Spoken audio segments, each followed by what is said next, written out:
this is a huge misconception with home buyers or prospective home buyers that would like to buy a home.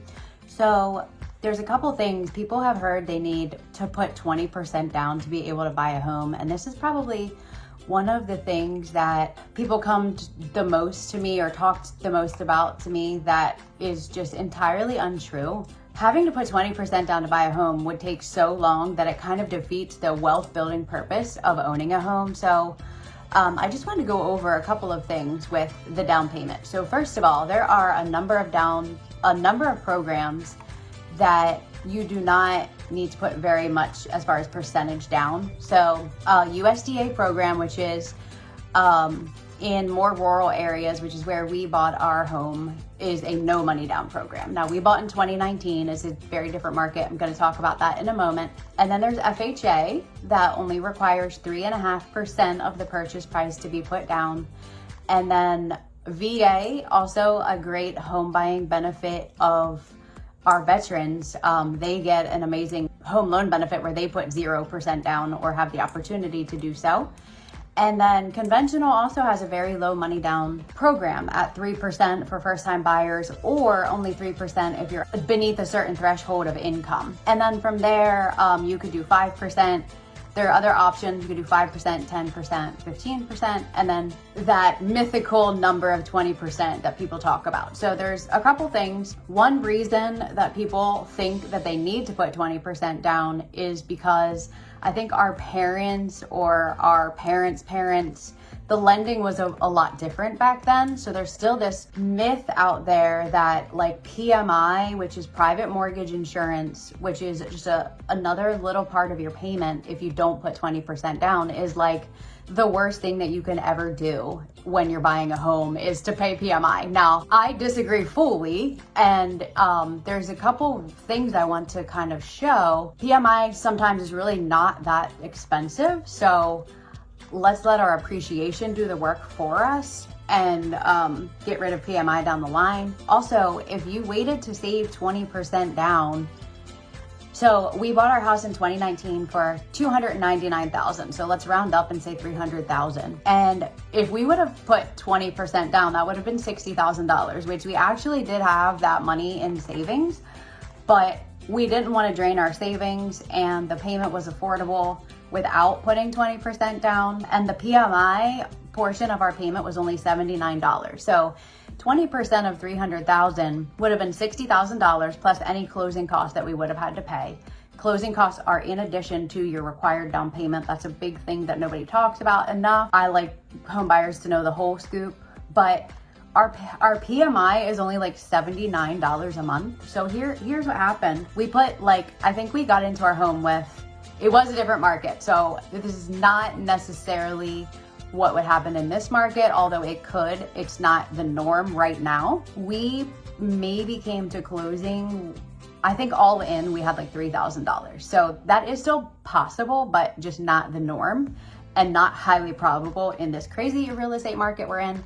But the point is that we either would have had to drain a big portion of our savings, therefore not having that 60 grand in our assets to get to if we need it. And it only changed, the PMI only added $79 to our payment. So people think it's gonna be like hundreds of dollars a month if they don't put 20% down, and it's just really not always the case. So it's important to explore all your options with your loan officer. So we bought our house at $300,000. We put virtually no money down. I think we came out of pocket total with $3,000. Our seller did pay a huge amount of our closing costs, if not all of them. Now our house is conservatively only 4 years later worth $425,000. So we've gained $125,000 in what we call equity without putting any money down. So if there was a time in the future that rates were good enough, now we have a really good rate. So it's always an analysis to see what makes sense. We could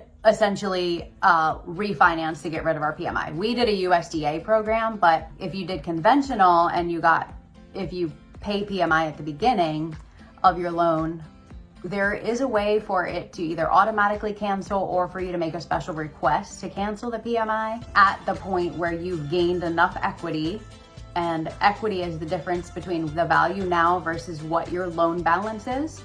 And you can make a request to cancel PMI. And if anyone thinks they might be there, always reach out, because I'll give you don't have to refinance to cancel PMI. So I will always guide you on how to do that.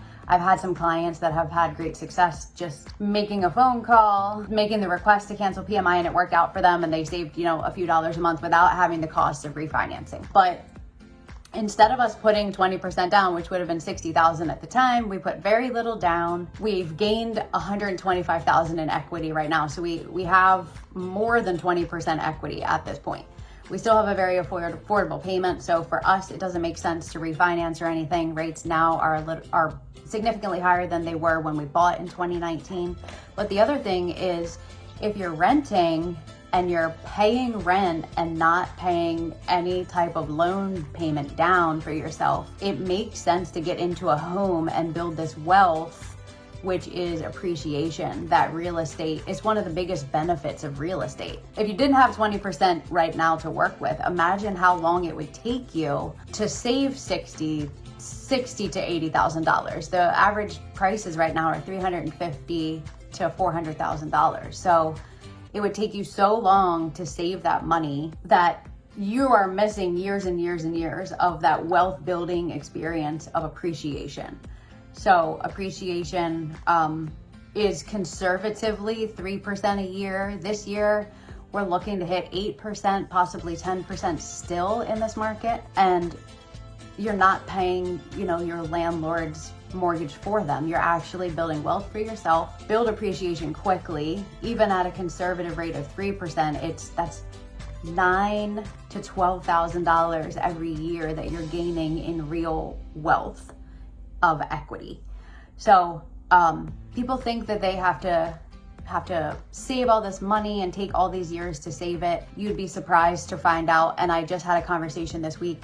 Someone said that they morally could not pay PMI, and I was digging a little bit deeper, and when she found out that her PMI was going to be less than $100 a month, she was like, oh, well, maybe it's not a moral issue for me to pay PMI.